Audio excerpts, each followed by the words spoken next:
Hello friends, welcome to EPG Pathshala. Today we are going to talk about one of my favorite subjects, that is Geographic Information System.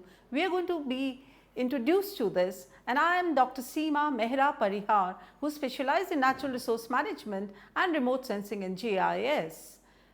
This paper falls into the discipline of geography, and today we are going to learn many things, and I promise that after this lesson you all are also going to be ready to use GIS. Learning objectives of this module are four. Number one, you are going to be able to define geographic information system and also try to understand and learn the basic concepts of GIS. You are going to understand what GIS can answer and do. And also you will be able to identify the various data sets, elements and components of GIS.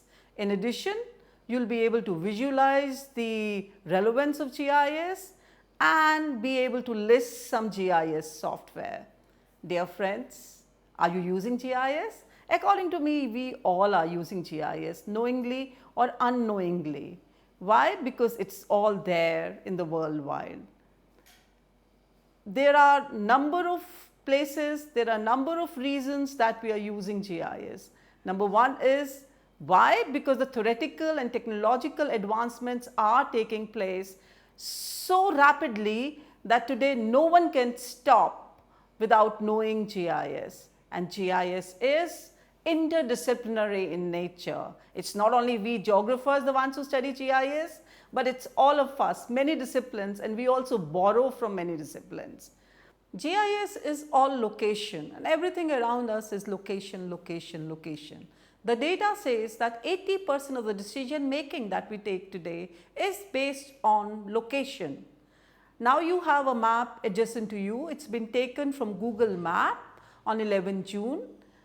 Locate 7 places around the Nido, which is there inside that red star, and what we find is that there are a number of places which are located there, but as the task which I have given it to you is to locate 7 places around that, and number 1, in case if we have a look at is Nithikan 1, number 2 Indirapuram, number 3 ATS, number 4 Shipra Sun City, number 5 Aditya Mega City, number 6 we have Kalapathar, and number 7 we have Gyankand 4. Similarly, you all can locate number of places around yourself.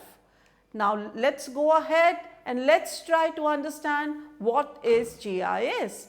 GIS is Geographic Information System. Some people also call it a spatial information system, and nowadays the trend from the marble is to call it Geographic Information Science. Let's now unveil few definitions of GIS. As marble says, GIS is the one system which is where you collect information. It's capturing data. You also say GIS as computer applied system in which you capture, store, retrieve, analyze and display the spatial data in a particular organization. It's been said by Clark. Then GIS is also a powerful spatial tool for collecting, storing, retrieving, transforming and displaying spatial data from a real world. So anything around you, you all can repeat, and this is one person who we all also call father of GIS, Burrow. He is the one who has actually added the organizational part.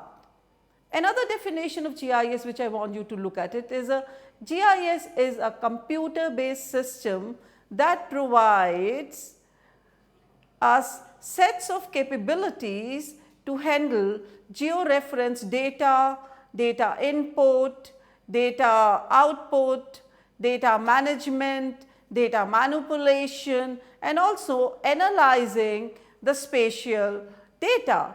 So in case if we have a look at it, what Arnav says, many of them are also saying the words which are similar. So GIS, now I will give you one more definition.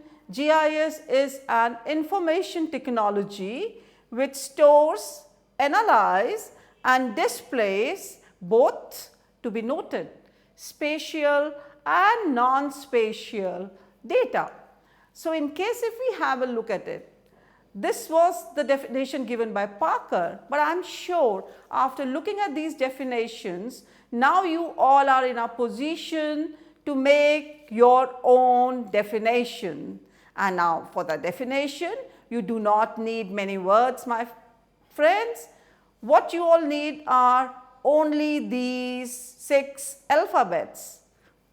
Number 1 C, number 2 S, number 3 T, number 4 is T, and then you have A, and then you have D. So, it is C, S, T, A, R, D.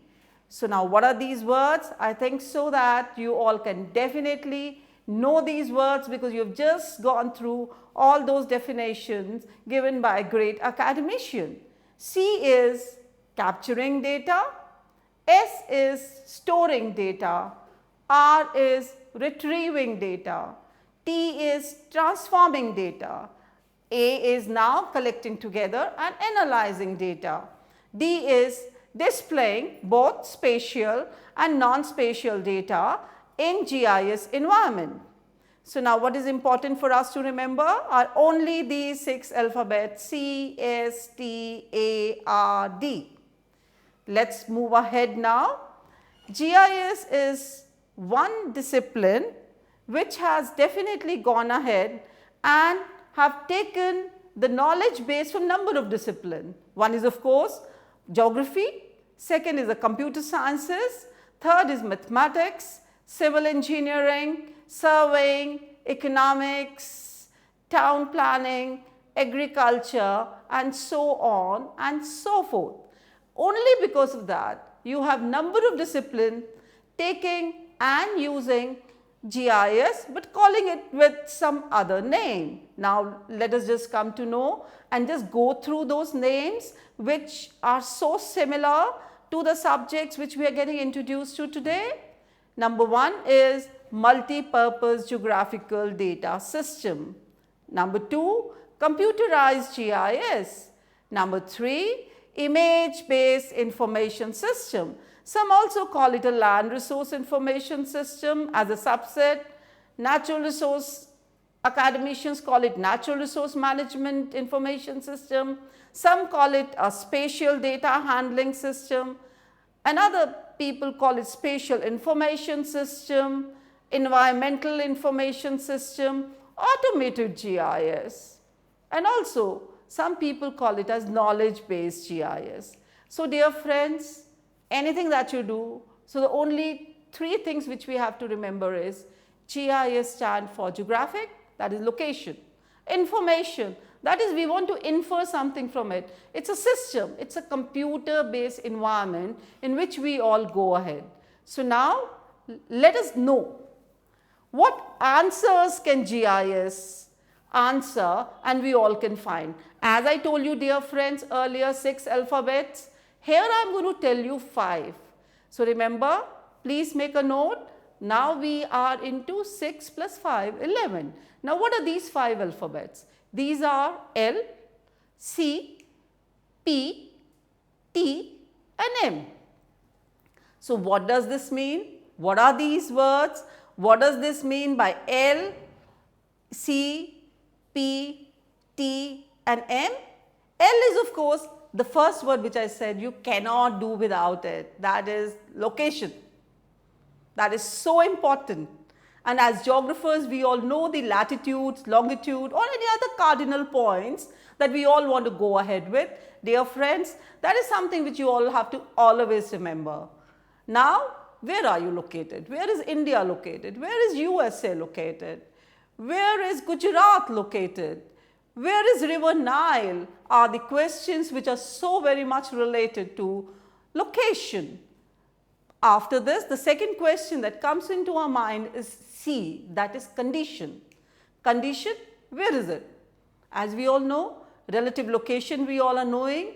Where is it? How is it? What type is it? Say if we say it is UGC, what is UGC related with? Higher education. And in case if we want to say Vigyan Bhavan or Ashoka Hotel, what do we have there? We have conferences there.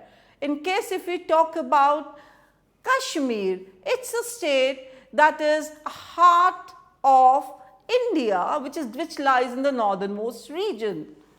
Then what is the other word that was there was P, that is patterns. What type of patterns which are formed there? You have sometimes heterogeneous patterns, you have sometimes homogeneous pattern, you have sometimes club or a hybrid of these two, and we all understand that as geographers, for our spatial patterns are so very important, and GIS tells us that. M is, dear friends, modeling. We all are interested to simulate that spatial and non-spatial data. So it also goes ahead and it also tells about the modeling. That is, we create a setup, we create models and we go ahead with it. There are two types of data which are there and which we all use in that locational environment. One is a spatial data, second is an aspatial data. And as you can see it in this figure which is lying on the presentation desk, that one is a spatial, another is a non-spatial or aspatial, or what we call in a GIS environment is an attribute data. Now you can go ahead and you can find so many spatial features, and to give value to that spatial feature, what we need to do is we add an aspatial data. Let's go ahead and understand now a little more what is this spatial data. Spatial data is the one that gives us information about the features which are geometrical in nature, like it tells us about the orientation, shape, size and position with respect to other features. When I say orientation, as you can see, you have a line there which is like a x to y coordinates are there. There are points on that map of India, and you will find that where is it located? Northern side, eastern side, is it bigger, is it larger, is it smaller? All these things are something which are spatial. It gives us that cardinal location that this place is located in this particular reference point, which in GIS environment we call it, yes, you guessed it right, we call it a geo-reference location. And as I said, so now with spatial we have an aspatial. Now let's find what is this. Aspatial data is a qualitative information about the locational feature or the spatial data. Say for example, if you have this particular tree, then you will also be able to know that this tree, what is the name of it? Is it Banj, Baraz, Ayar, Untis, or in case if this road is there, which road is this? Which highway is this? Is it National Highway 24, National Highway 44 and so on. So then that means spatial feature is the one that only conveys the spatial attribute, but the value addition is given and the name is given to it by the attribute feature or the non-attribute feature. So normally, so now what we have done, S spatial, A spatial, and GIS environment also stores the linkages of two. So that means the storing of the information is also spatial or spatial and those linkages. So then that means data is stored in spatial or spatial and linkages. So till now what we have learned? We have learned 6 words, 5 words and now 3. 6, 5, 11, 3, 14, and that means I am halfway through my lecture. Let's now find out about the elements of GIS. What are these elements of GIS which are so very important? In GIS, any information that you have, you need to put it in the category of PLA and another A. Now what is this PLAA? In the adjacent map which is from the East Kolkata wetland, you can visualize all these words. But what is P? P is again the one which is a point. Any information that you have, you have to decide whether you want to call it a point, You want to call it a line, you want to call it an area, or you want to call it a polygon, or you want to call it just simple none of these, and you want to call it a simple non-spatial database. You have to decide. Say for example, in a world map, in case if we want to put Delhi, there is a point. But in a map of India, it's an area. Are you getting what I am saying? Yes, you are right. So, headquarter is a point, temple is a point, which you can see in the adjacent map also. Now, let us understand what is a line. Line is made up of 2 points, and we need to assign value to the point x and to the point y, as you can see in the image which is there, where one point is an A and other point is a P. But my friends, of course, in today's time the software have become so smarter that we can do anti-clockwise and all that. But my advice to each one of you, when you will be using GIS, please use lines and the directions in a clockwise direction. This will always be very helpful to you when you will be retrieving data. So, we have done what? We have done P. P was what? Yeah, you guessed it right, point. L was what? Line. Now, let us come to the third word, that is polygon.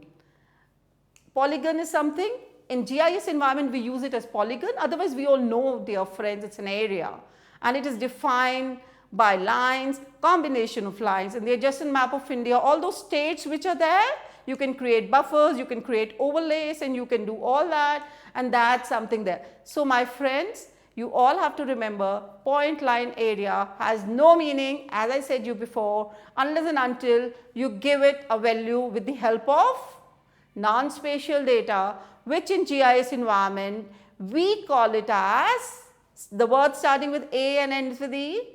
Yes, attribute data, and that's something which is so very important.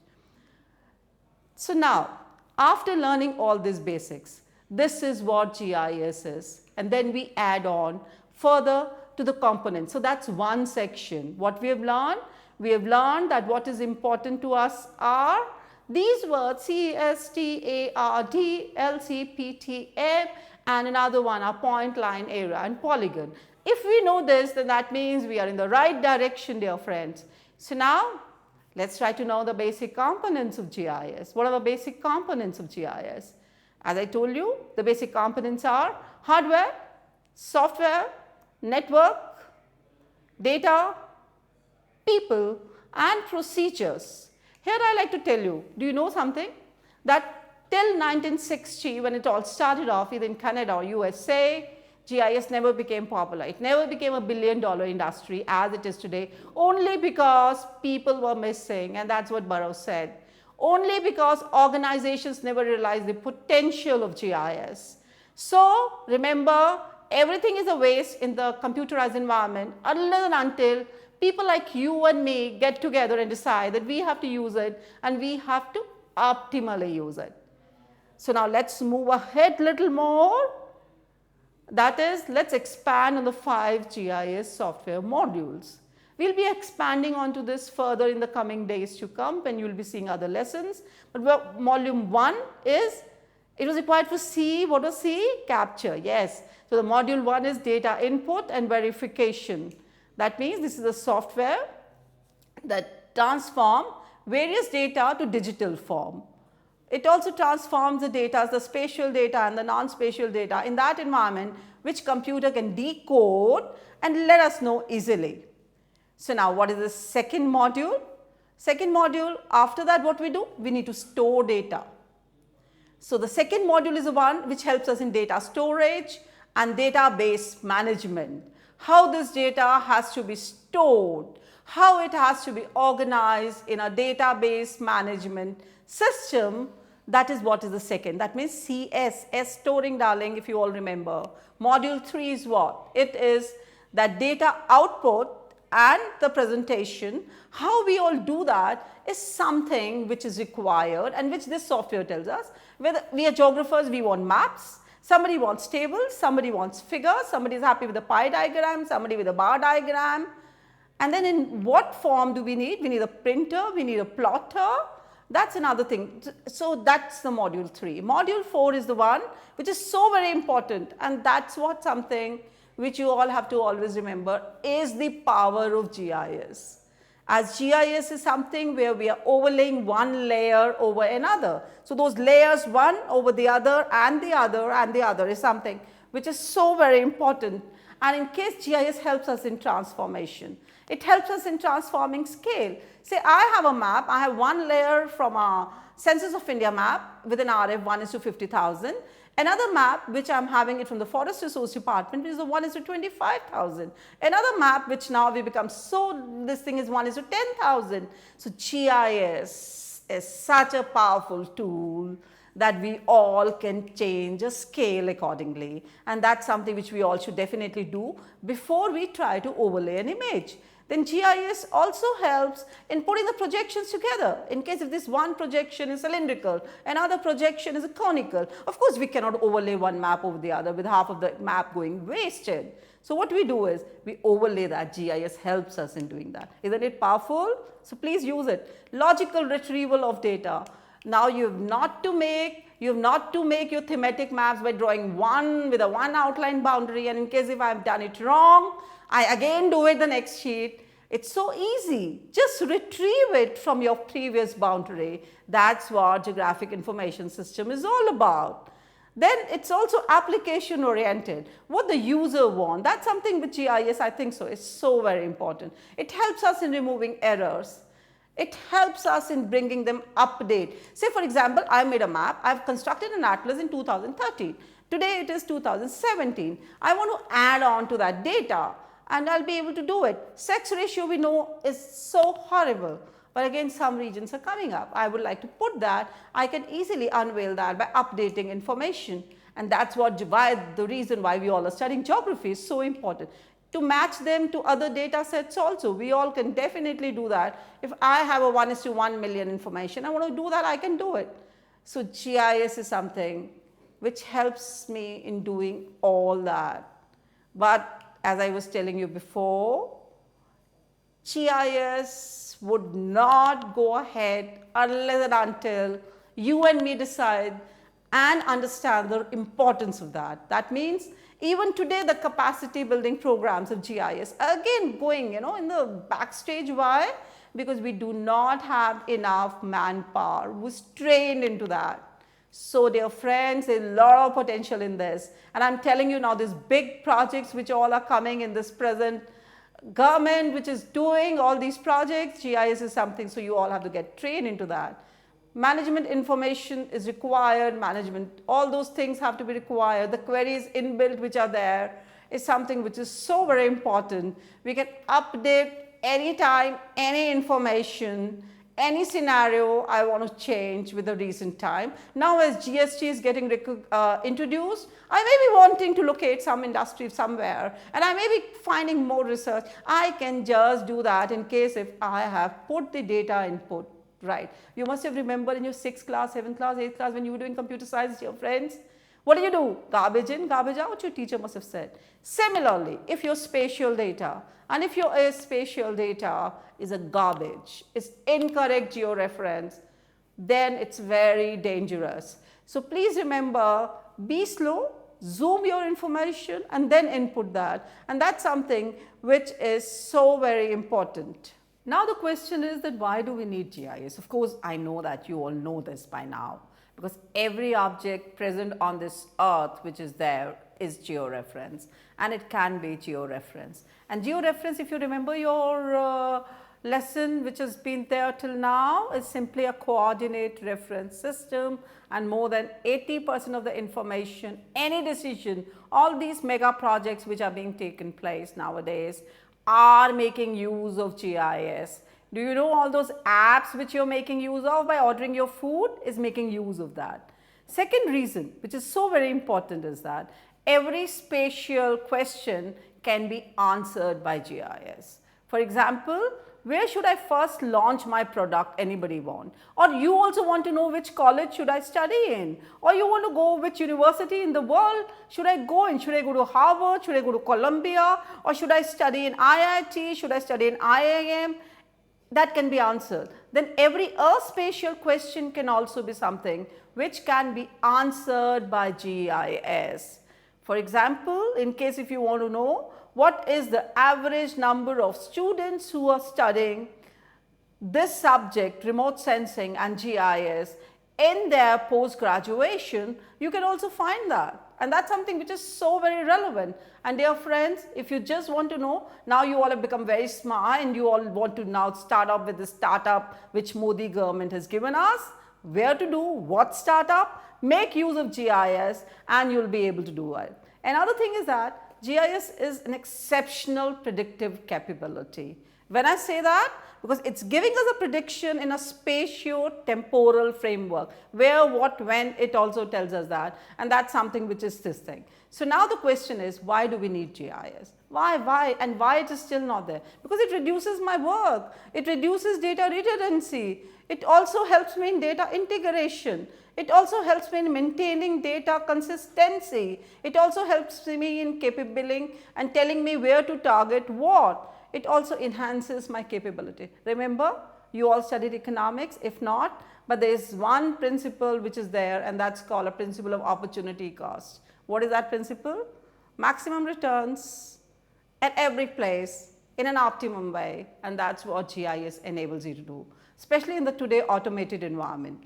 GIS helps me in automated mapping. And I think so all of you are definitely use the Google map when you're driving, and that young lady smartly tells you turn right, turn left, go straight, stop, change your route, and that's what is GIS. And further that, so then why till now GIS has not been gone up? Number one, the reason why today it is at its peak, for a simple reason. Why? Because today you have easily available those all lovely computers in your desktop. Earlier there was a low speed, and do you know, at my age when I started using GIS, you had it in a big room and which you could not have it in your home, and now you all are having it in your hand. High speed today there is, to finish one task is just in a small fraction of a second, you just close your eyelid and that work is done in a spatio-temporal framework. Office setup is something people have got used to it. Homes, and not only that, today you all are having lovely smartphones, and I'm sure you all are using those smartphones in such a continuous way, and GIS helps you to do that. So that means my hardware has become fast and cheap and easy to use. Number two, another thing which is there is that today we all are talking about big data. Today we are getting high resolution data, we are getting Econos data, we are getting Landsat data, we are getting IRS images, we are getting those images even at the resolution of 0.6 meter. That means what I'm doing right now is that means such high data, such voluminous data in just fraction of seconds, you all can make use of that. And ultimately, why do we use data? We only use data so that we all can definitely use it, work it, and take a smart decision. And that's something which is there. Then not only that, I can visualize that. I can visualize in the format that I want. As a geographer, of course, I understand. You all visualize data in the maps, because we all understand maps so very well. If somebody tells us that this region is not there, this region is there, and that's something which GIS definitely tells us. Further, we also have GIS, we also having data in all three formats. And we all know it, all three platforms, we all are having it. Number two, we are having a ground-based platform, aerial platform, and a space platform. So there's so much voluminous data that is coming, and we all are making use of it. And if in case of a disaster happens, dear friends, of course it should not happen. We don't want a disaster. We don't want an earthquake. If now UGC building lies in Delhi, we all know that it is susceptible to earthquake any time, and which of course, and the way the climate change is happening, GIS helps us in making use of that real-time GPS given data, or the way we have today the NAVIC, which is our own navigation satellite. Today we all can make use of that data in a real-time environment using GIS and take correct decisions. And of course, dear friends, we all know it, that what is very important is that we all should have that will of using this technology. So my request to each one of you is, today the day when we have an internet, mobile GIS, cloud computing. Please update yourself in this tool and make use of this GIS and go ahead and do that. And I'm so sure, friends, you all have used GIS knowingly or unknowingly. How many times have you used or have you ordered food by Food Panda or the Swiggy app, or you have used Ola on other all those apps which are there? You have booked your flight tickets, you have booked your train tickets, you all have used GIS and they all are doing it. Reliance, you name it, any energy sector, even the energy that's coming to your home are the ones which are using GIS. So isn't it a time, my friends, for you all to know, you all to understand, you all to also follow? So let us just know, and it's not that earlier in my time, my generation, when I started using GIS, it was very expensive because we were only attuned to something called proprietary GIS software. I would like to give you the name of proprietary software little later, but today we have GIS software right here available in the open source environment. Yes, that means just go to that, just go to Google search, find, download, and you all are much smarter than our generation. You all do not need people to help you go ahead like that. You all get into that games mode also, and even these games which you're doing are GIS environment. So now these software are Grass GIS, Saga, Map Window GIS, ILWIS, that integrated land and water information system. ILWIS, yes, now at present it's in open source. Jump GIS is there, OpenJump, QGIS, or what we call a quantum GIS is something. That means the list is endless. So please do not give me a reason that, oh ma'am, I wanted to use it, but it's very expensive. It's not.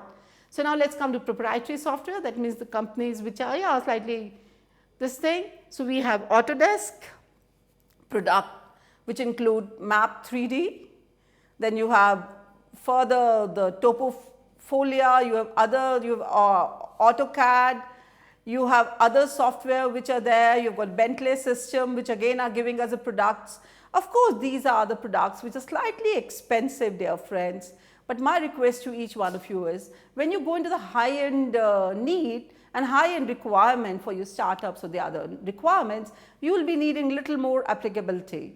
Then you have IRDAS Imagine is there, which is wonderful with your all those lovely spatial data that you get from a space platform. And IRDAS Mapper, and then the S3 products. S3 products are there, right, in which Jack Dangermond is the president. You have ArcView GIS, you've got ArcGIS, you've got an ArcMap, you've got all those I'm telling you. And today, what I'm also wanting to do are the ones to get into the story maps and the insights. So you can all play with it like your game. So there are so many software. So today, my purpose of giving you this lecture was not only so that you all can recognize MapInfo, ArcView, ArcGIS, MapXtreme, but for me, my request to each one of you, the one who is here, is not only to learn GIS, not only to remember those alphabets. Let's just recapitulate. CSTART, capture, store, transform, analyze, retrieve, and display spatial and non-spatial data using, what are that? Oh yes, you know it, dear friends. L line, P points. And that's something is so very important with the attribute data. A was area, polygon, and attribute. So please, my request to each one of you is, GIS is future. This is the first lesson of GIS. We'll go ahead and we'll learn each layer by layer. So please enjoy your GIS, use it, and thank you very much. Thank you very much.